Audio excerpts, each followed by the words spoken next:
The Wake County Board of Education is facing some tough decisions when it comes to the operating budget for the next fiscal year. Tonight, the North Carolina Association of Educators took their concerns directly to the board. CBS 17's Greg Funderburg is live in Wake County for us tonight with that. Greg.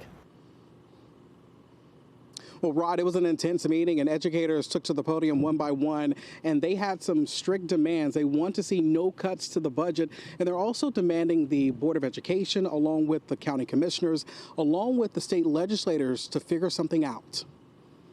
One by one, Wake County educators made their voices heard. They're not problems that just started with this funding cut. These are problems that have been in place for as long as I've been here. Earlier this year, other schools were teaching and learning in 48-degree classrooms. These conditions are unfair and unsafe. Emily Hooks has been teaching for 16 years and says she is facing a tough reality. I also am now in my year where I will not see a pay raise for the next 10 years.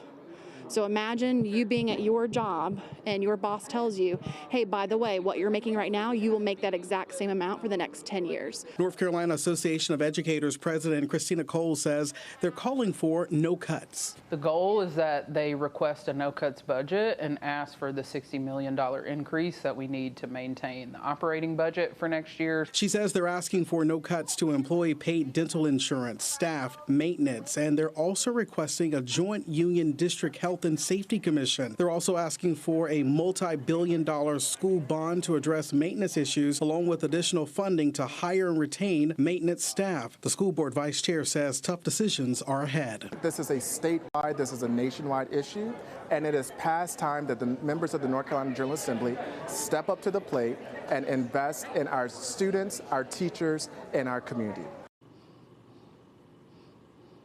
Again, the school board vice chair did tell me tonight that they also have looked at some other options when it comes to these public hearings, and they're going to take off the table taking dental insurance away from the employees. They're going to keep that on the table, as well as the HVAC maintenance. They're going to keep that on the table for now, but they're also looking at some other cuts. So this is probably about a $20 million cut from the budget, and so they're looking at ways that they can make this budget balance over the next several weeks, and so they're going to go back to the drawing board. They have another finance meeting next week, followed by the final vote the first part of May before they send it over to the Wake County Commission. Reporting live in Wake County, Greg Funderburg, CBS 17 News. All right, Greg, thank you so much.